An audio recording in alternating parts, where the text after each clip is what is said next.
In addition to engaging in authentic tasks, students should also use tools, both digital and physical, such as software, equipment, or materials that students use within project-based learning experiences to mirror real professional practices, enhance task performance, and deepen understanding of how knowledge is applied in the real world.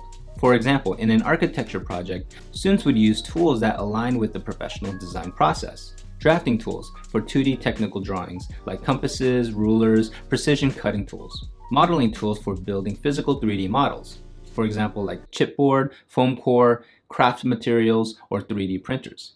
Digital design tools such as CAD, computer-aided design, for design development and visualization.